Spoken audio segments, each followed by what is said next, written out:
All right, guys, we're back for game number 2 between Hippity Hoppity and Divine 9. So we had Hanzo and Mephisto banned on out.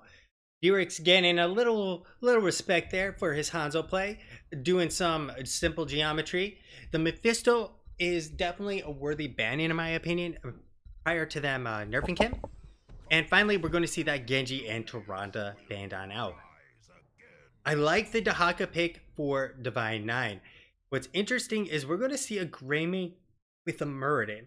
So I'm assuming Greymane is going to be on camp duty. They're basically going to pick up another traditional solo laner, and this time around Cassia Johanna definitely looks a lot better. Now, I'm not sure if Hippity Hoppity weren't concerned about them pulling this same strategy out, because they clearly did it the first game without even being prompted with any auto attackers worthy of the double blinds. But this time around, Greymane is a worthy person to blind. Although, to be fair, should be. Let's see. Mine is on best match, so it should be central.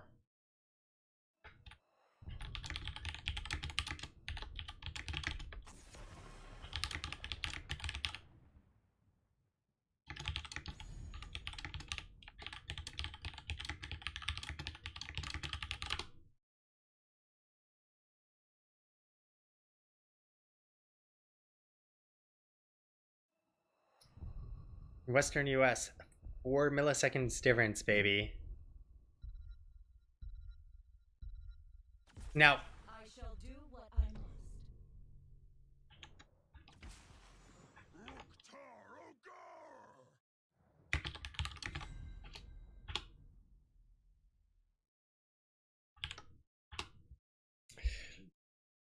now we're going to see Alex Straza again. Alex Straza is not nearly as potent on Dragon Char, in my opinion. She's good, but not really that great overall. Because once you use the dragon, you back away, and it should be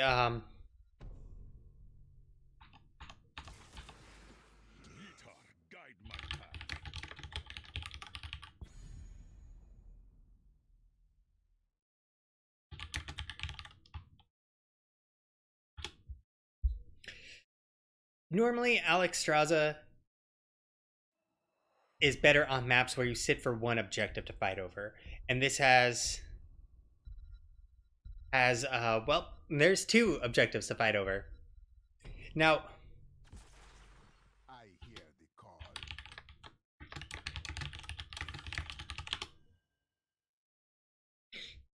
now Malthael for the solo lane, very good against Garrosh, and I failed to take into account Muradin and Garrosh. This is really interesting draft here.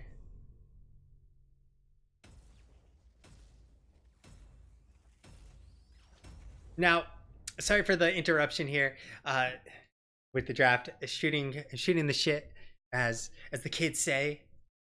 Now, I like the double blind here once again. It's interesting because Muradin, should he stack his Storm Bolting up, well, he won't get the auto attacks to reduce the cooldown. Garrosh doesn't really matter. Nazebo doesn't really matter, but Greymane, it definitely does. But I think they're opting for a strategy that's baited out the double blind once again. Malthael and Dahaka. This is very interesting. I think they're opting for something like a 1-3-1 instead of the traditional lane situation. Now, I'm not going to call For combat. a winner because these comps are very strange overall. You have a Dahaka and Malthael, who usually are both solo laners. You have Garrosh and Muradin. Usually you have a solo laner out of one of those two warriors. But we're going to jump on in and see how this unmeta madness folds. Battle commencing in 10 seconds. We got Rabbit Penguin once again on the Johanna. Judge Bread on the Karazim. We're going to have Phantoms on the Malthael. Jason once again on the Cassia. And finally, we're going to get this guy on the Dahaka. And that will be Divine 9. This time we got TZ Destroyer on to the Muradin. Frozen on the Nazebo.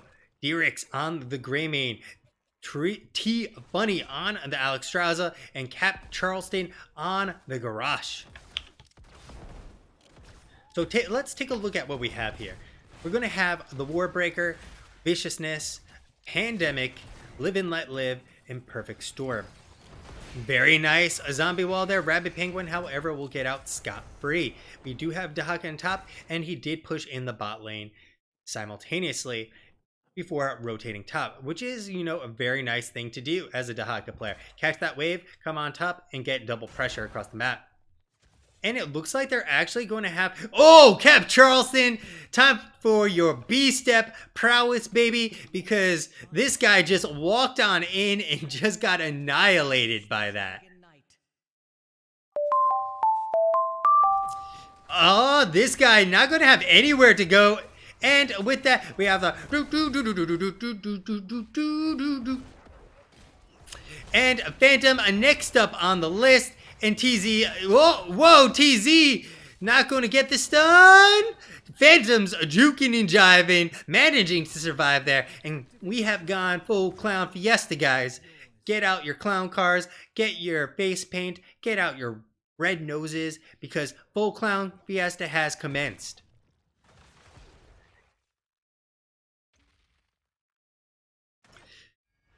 Taking a look at what else we have here. Anything out of the ordinary. We got Iron Fist, we have On a Pale Horse, and Tissue Regen.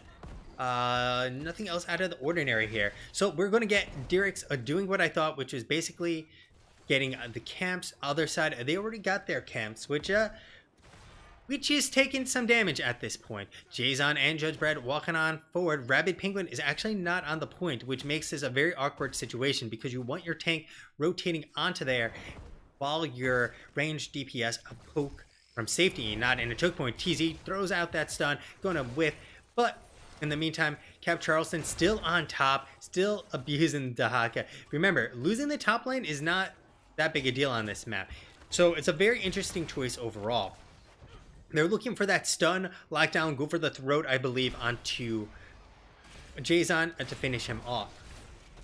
Cores have been picked up by both sides. We're going to get the Indomitable, the Eyes in the Dark, Big Voodoo, Exuberance, and Sledgehammer. Ooh, that is spicy. We got the Zombie Wall, Rabbit Penguin, and taking a chunk of damage. But we do have Dirix sitting in mid while top is being reclaimed by Cap Charleston. Dirix going to try and juke on out of there. Does have the disengage. Oh!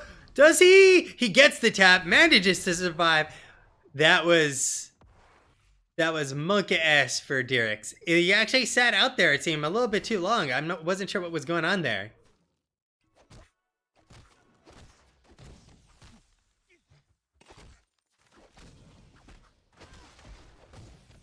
So, other talents. Yeah, we got Die Alone, Sins Exposed, we get the Earth Ally, and Ring of the Leech, alongside of One Who Collects. Rabbit Penguin coming on in. We get the Dragon Queen being popped. There's the shove on back. TZ is going to be healed on up. Dirix off on an island, but does have the engage to actually disengage said situation. At this point, they're now controlling bottom absolutely for free, but another Stormbolt going to miss here, and TZ are going to have to back on out.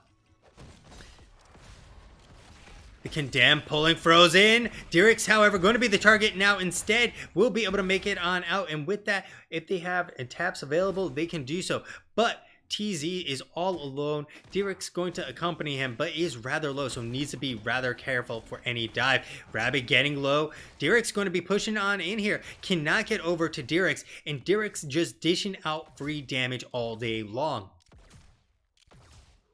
Top lane, Captain Charleston back in the thick of things. Going to just be throwing this guy around like a sack of potatoes if he can. In the bot lane, Judge Brad going to be able to just make it on out. TZ going to be going on down from that fend. But we have Alex Straza in the DK. This is not who you want in the DK, but they're going to have to take their DK and be happy with it for now, as they try to open up this map just a little bit.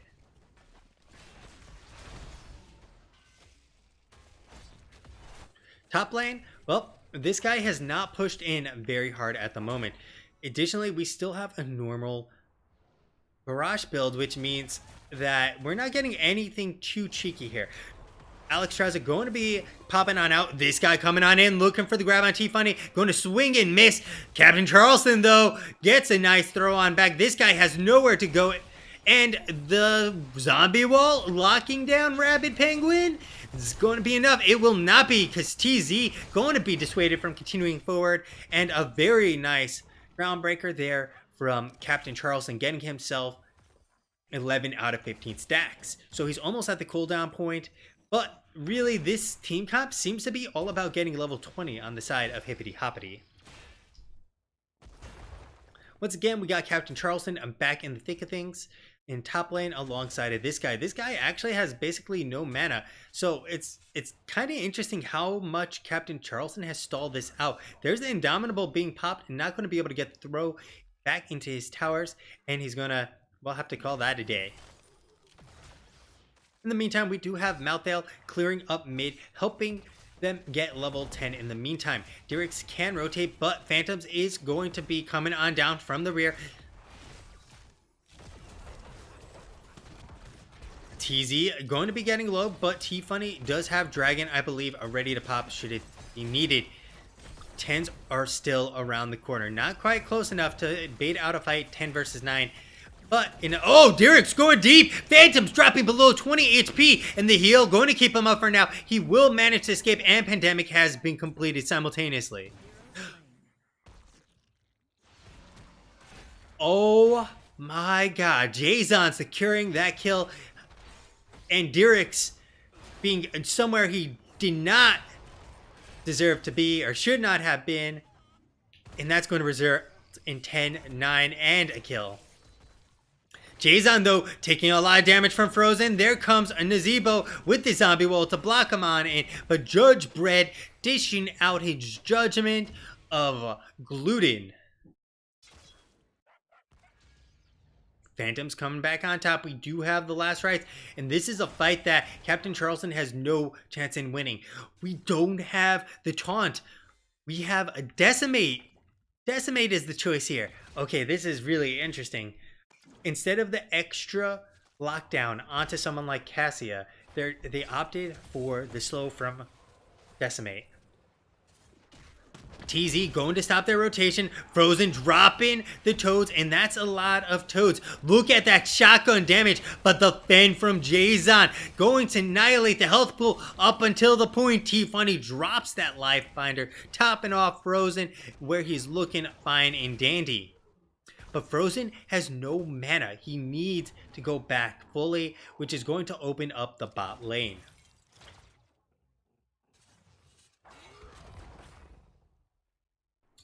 Top lane, we have Phantoms rotating on up. It's a 4v3 in the meantime.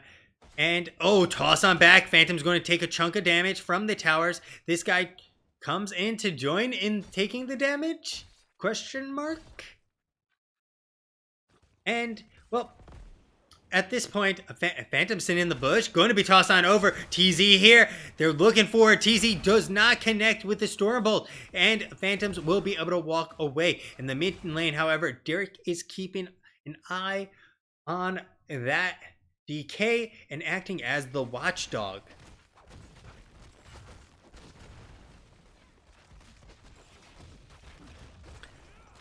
So, with Pandemic and the Toads, this is very hard to siege into, especially with Toads of Eugenus. He drops these Toads, and look how much damage he does. Jason getting chunked down quite heavily, and really, Karazin does not have the sustained healing to deal with Nazebo throwing Toad after Toad wave. Top lane, however, Cap Charleston will be able to get on out. The last rites going to seal the deal, and that is going to help them potentially get this DK. Now, top is going to be taken. They have 20 seconds to try and make something happen. Maybe the best thing is not actually to go for the DK, but try... Oh, Judge Bread. This guy coming on in, though. This guy will not be able to do much more. But in the bot lane, they're able to do a little more as they pick up a kill on Nazeebo.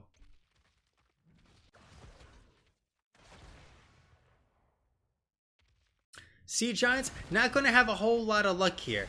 As a 3v1, not going to really be able to defend them at this point. In the mid lane, however, they're still looking for it. Phantoms has nowhere to go.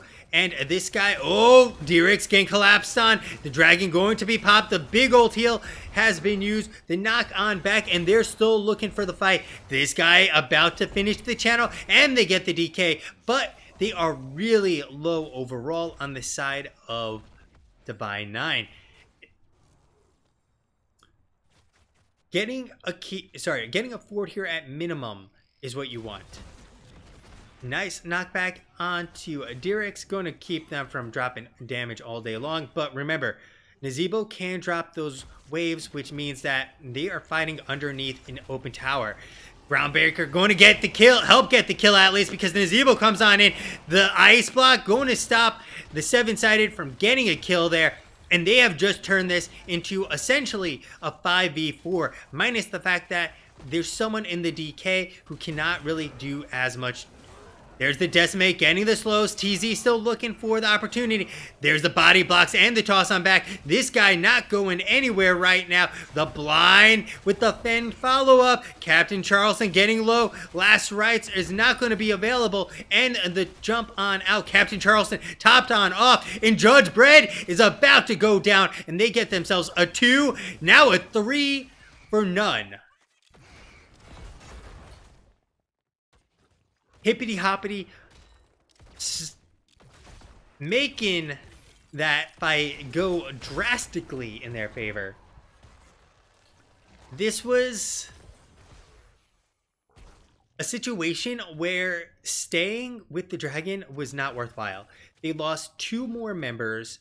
They get the fort, but they lost 2 more members, and they will lose their own fort in kind, especially with Nazeebo zoning them off with the toads. They have a wall here, a creep wave here, and we're actually going to get the Gargantuan popped. I'm not sure that this is the appropriate use of the Gargantuan, largely because of the fact that this was a guaranteed fort at that point.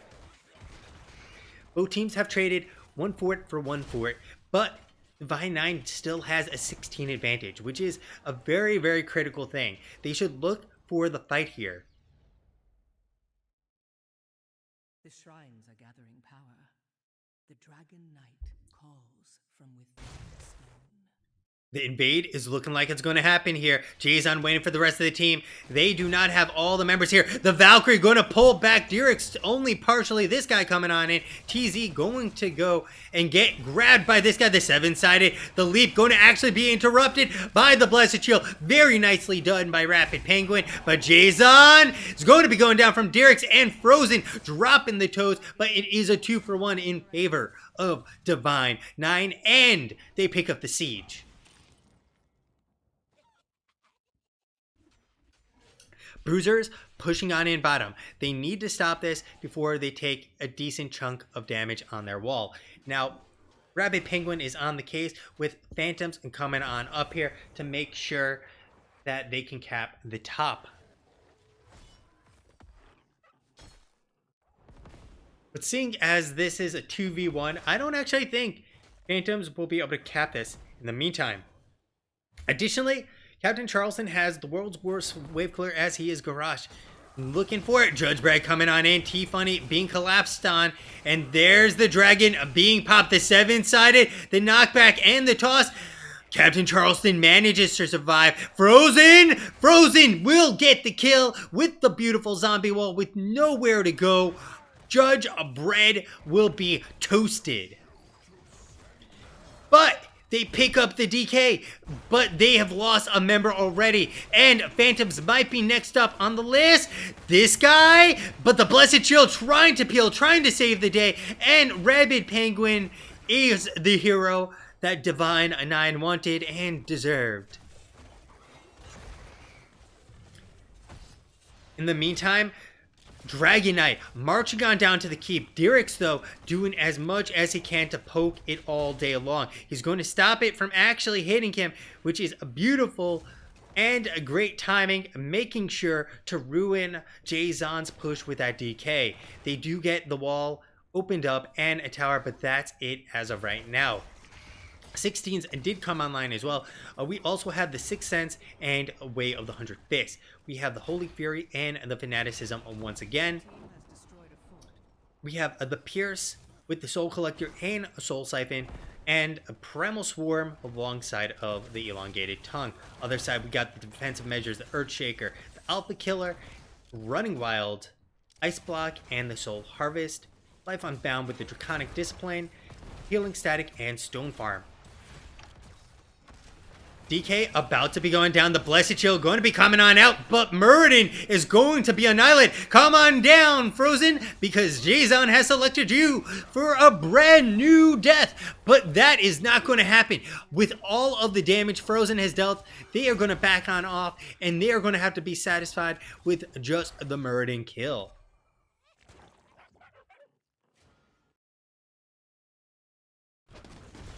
Now, 19 versus 18. 20s are around the corner for Divine 9.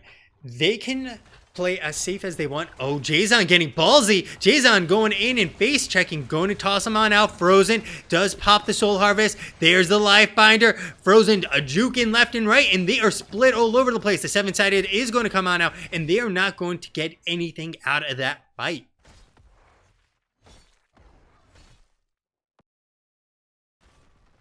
So they do burn a lot of heroics. They burn the Life Bender. They burn the 7-sided. And, well, no one gets any kills. And most of the heroics actually were still offline from the previous fight. Rabbit Penguin getting in position for this bruiser. But TZ is actually walking down. He is spotted by the creep wave. Oh, there they come. They're going to actually spot this out. They needed to kill that creep wave if they wanted to do this. TZ knows exactly what's up. Comes on in. Oh, they're collapsing from the back. Very nice zombie wall, keeping them from coming on in. But now they're between a rock and a hard place. But Jason getting chunked on down. This is a 20 versus 18 scenario. The best they can hope for is to fight into the wave with the Knights and keep pushing forward. The pull on back onto Dirix. Dirix is gone, obliterated. We have this zombie gargantuan being popped. The last rites, though, going to seal the deal here. 7-sided being popped simultaneously. And they are now looking to potentially close out this game on Divine 9. They have TZ and they have Frozen. Frozen needs to get a very good Toad. Okay, it's good to dissuade him from getting a keep, but not good enough to actually get any damage. DK is going to be up. They're going to be fighting DK 20 versus 19. This is going to potentially be game. Oh, TZ coming on in. Judge has nowhere to go. There is the stun on top of him. The zombies are not going to be locking him down, but he does get heavily punished. He is going to have to potentially full back here, which is exactly what he's doing. I don't know if we saw the zombie wall. We didn't see the zombie wall, as far as I know, from Frozen, which is a very big problem, as well. They could have secured the kill for him.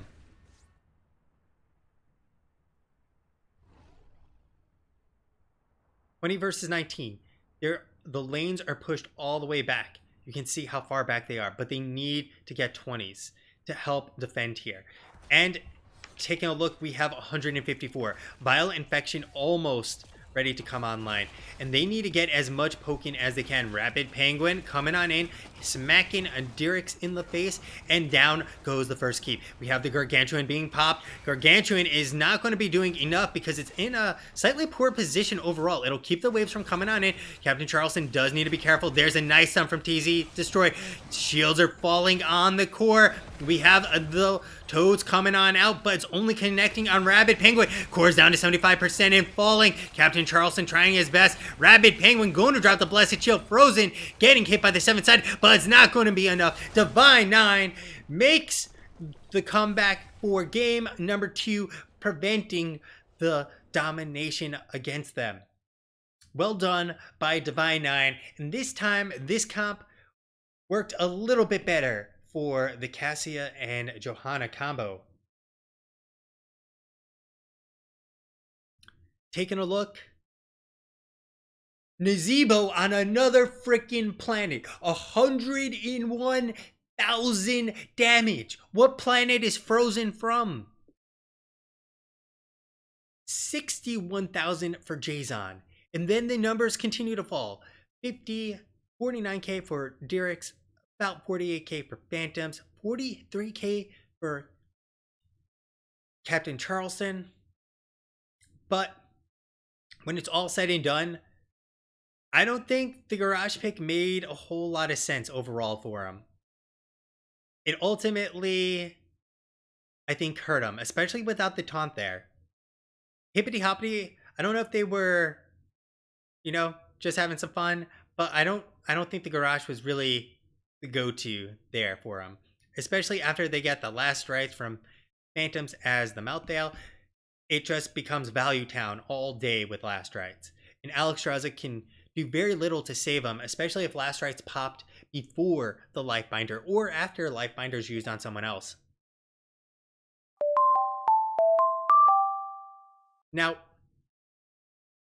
taking a look at total healing, T-Funny almost double the healing of Judge Bredd, but Judge Bredd getting 38.8k damage dished out in total. Very nicely done there.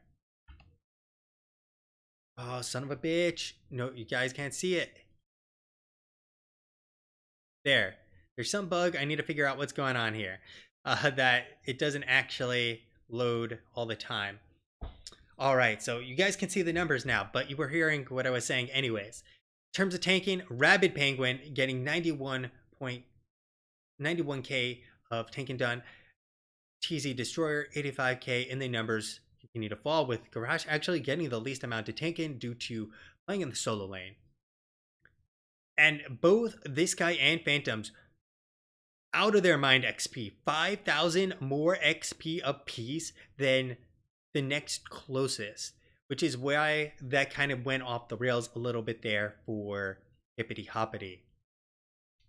It's also possible that game would have been different if they secured that kill on Judge Bredd, who got extremely low. If they secured that kill on Judge Bredd, we may not be having this story right now of Divine 9 walking away with the win.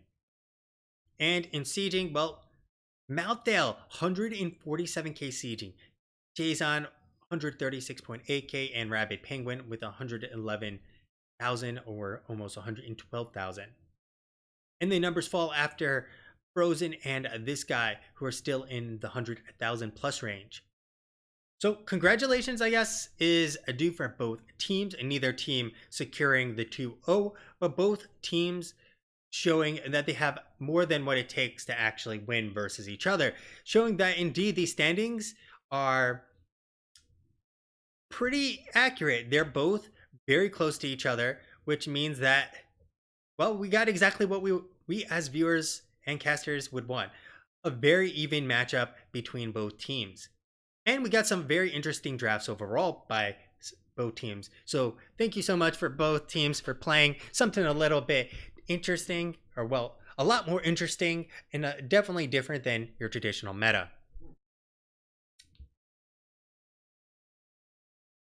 Now,